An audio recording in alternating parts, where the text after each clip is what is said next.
right. Hey, everybody. Welcome to the Ultra High Net Worth Clients Podcast. I'm your host, Chris Broadhead. Today, we have the pleasure of talking with Alec Tuckman. Hey, Alec, thanks so much for joining us today. Can you introduce yourself and tell us a little bit about you? Well, Chris, it's great to be here. Thank you for having me. Again, Alec Tuckman, you got that right. I am a wealth advisor with a company called Wealth Management Partners of Los Angeles. I've been in the industry for quite some time. And as a firm, we specialize in risk mitigation techniques, meaning those that are worried about another 2008 scenario where, if you know, the market went down 50% at that time, actually over 50% at that time. We actually specialize in really avoiding a scenario like that where we avoid a devastating loss to your portfolio. In that scenario, people's 401ks turn into a 201k. And I say that half jokingly. There's no such product as a 201k. Ultimately, what we're trying to do is avoid a devastating loss. Like if there's a 50% drop in the market, you don't want a 50% in your portfolio in terms of losses. Yeah, no, that makes sense. That 2008, 2009 recession, that was right when I graduated from college. So it made going to grad school and getting my MBA a very, very easy decision. Sure. Yeah. Sure. Still as long as possible till we see the rebound, of course. Oh yeah. Great. And why did you become a financial advisor? It is in my blood.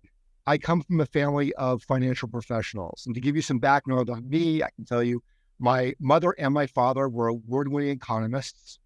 My wife is a mortgage banker, and my brother is a day trader.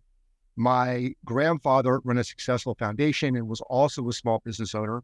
And my uncle he has his own small business as well. So I've grown up on these principles about basic economics, and I've loved it. When I was a kid, of course, I pushed away from it because you don't want to listen to anything your parents tell you. But ultimately, as I got older and really started to value the conversations I had with my family members, I just thought, I really realized how valuable it all was. And I thought, wouldn't it be great to be able to share this information, be able to spread the good word, the gospel, if you will, and ultimately really just help people in any way I can to better their lives through their finances. That's great. That's awesome. Yeah, my father is was a financial advisor as well. So okay. Also in the blood. I can relate to that.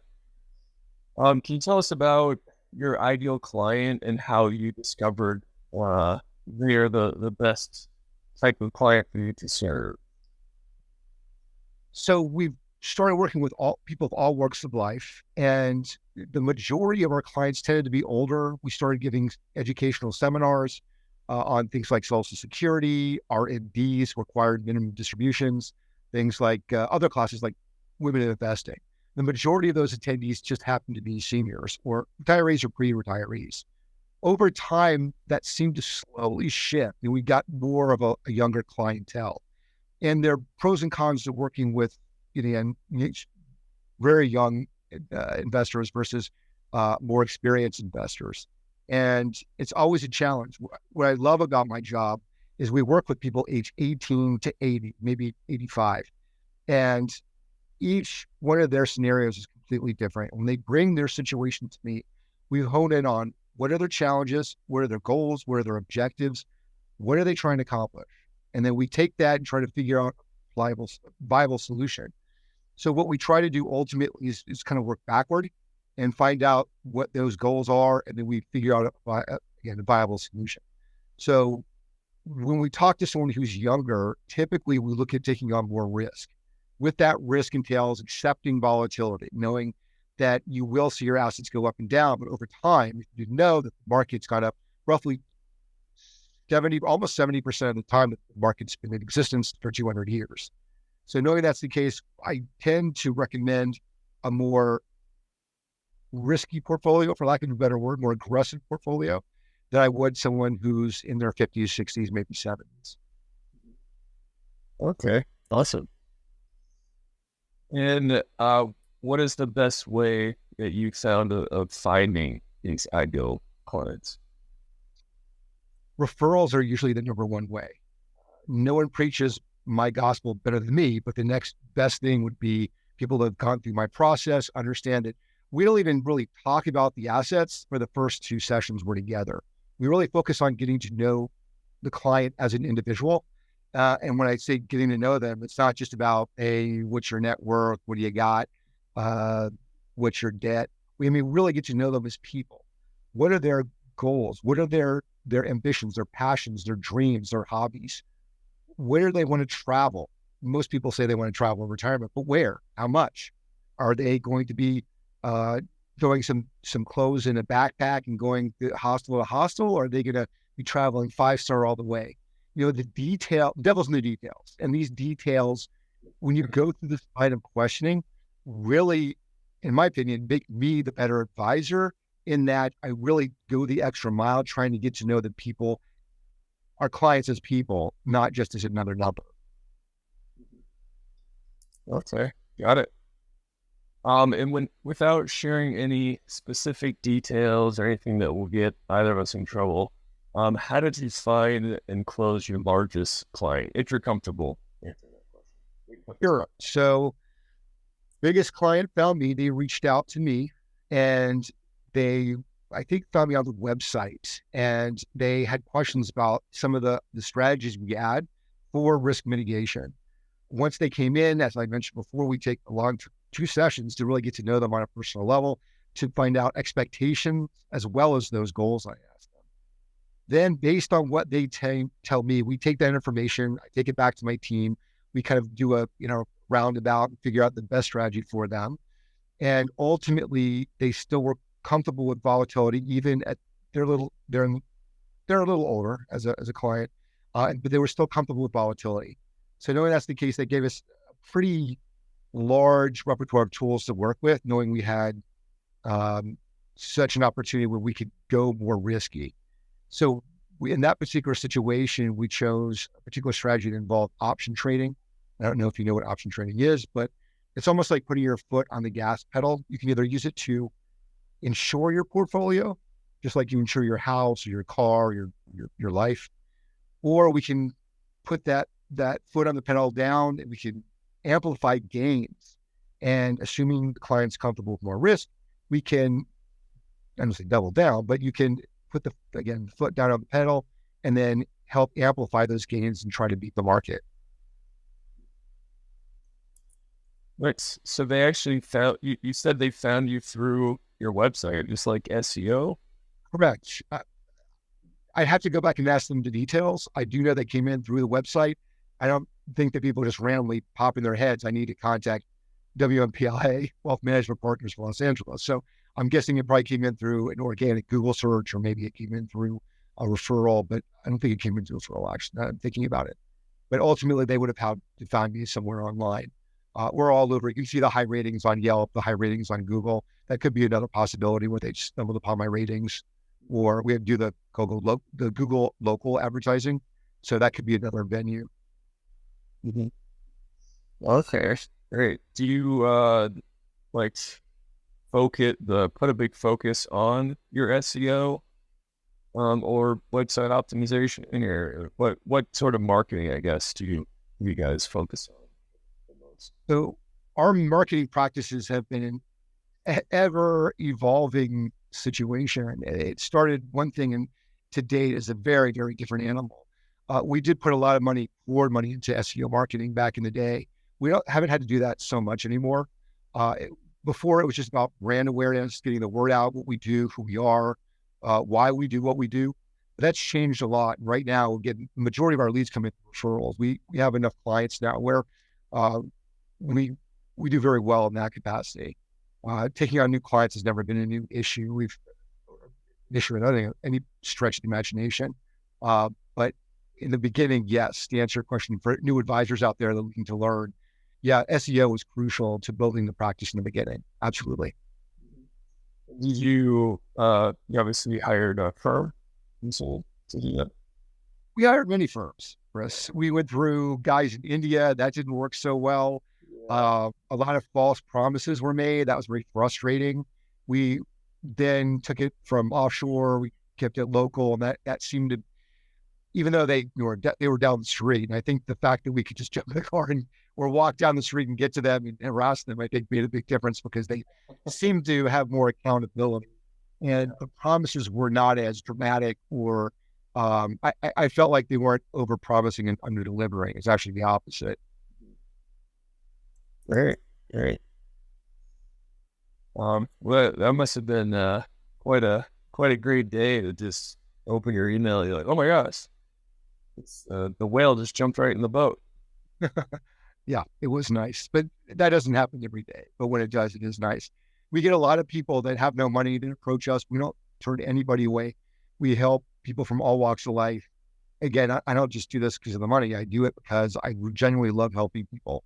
And whether you have $5 in their pocket, I'm not going to turn you away. If I think I can help you and give you an advice just going to put you on the right path, I won't hesitate to do so.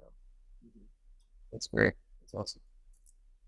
You mentioned referrals being a huge part of growing your business. Do you have a strategy for getting referrals?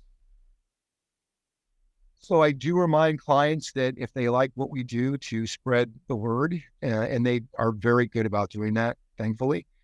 And that's something that's happened really over the last year or two, more so than it has in the past. Before that, again, we were actively seeking people out. We're not at that point anymore. It was a grind when we first started the firm, and over time, that does slowly change. But it's about doing a job, putting the hard work in, rolling up the sleeves, and making sure that you're not just doing the work, but establishing that track record and good relationship with the client. Yeah, it's an easy sell for your client. Like, you tell me, and that's Yeah, I think when a client makes that referral, it's almost like they're putting their own integrity on the line, right? Because they don't want to breach that whatever relationship they have with that other person. You know, it might be a family member, maybe a friend, a coworker, but they'll get blowback if I don't do my job, if I don't press, if I don't do what they're expecting me to do. And I think they know that. And I convey that in my messaging. I say, look, if you're happy with my service, please forward, give my information along. And you think I did a good job. I want to do good jobs for other people that you know and love. So again, if you believe in me, like what I've done, you're happy with the work, let's help other people as well as yourself. Yeah, awesome. So it sounds like a big part of your secret to success as a financial advisor is really just, caring about people's financial lives, which is their lives. There's no difference between those two things. Can you expand upon your secret of success as a financial advisor? So it's understanding the client and understanding their needs. A lot of firms out there are like cookie cutters. They'll just do the same two holdings, stocks and bonds, right? These are the only two asset classes they'll discuss. That's what they do as a firm. There's nothing wrong with that. I just, from the get-go, we wanted to differentiate. It was all about separating us from the pack. We really wanted to rise based on performance. So we did everything we could to not be like everyone else. And really the strategies that we offer, yes, it's true. You can find other firms to do one or two things that we do, but no one does everything. Right? We use algorithms to help with trading. We have a stop loss. You can avoid a devastating loss like we saw in 2008. We use option trading to put insurance on your portfolio. We can use certain types of instruments where you have a floor zero, you can't lose a dime. And you can ensure that you have zero losses in your portfolio. So depending on what your goals are, what your risk tolerance is, your longevity, your parents, your grandparents, how far they live, all that goes into decisions in terms of what instruments we would help you with. Okay, awesome. So I know we're running near our end of time here. I love this avoiding 201ks remark. What's the best way to avoid your 401k going to a 201k? We'll have a plan B. It's interesting because most people go to an advisor. The advisor will say, look, this is what we got. We think this will be great for you. And maybe they'll ask them the risk tolerance, A, B, C, or D, and almost like a robo advisor, which they could even do on their own, and they'll just shove you in a fund and call it a day. But there's a lot more to the decision-making process. These assets you're going into, what you're in that, what we put you in now could be completely different 10 years from now. And I don't know, Chris, you tell me, do you think the companies that were doing well 30 years ago, do you think there are probably different companies that are doing well now? Probably, right? So understand that I think that with that in mind, sorry about the phone call there.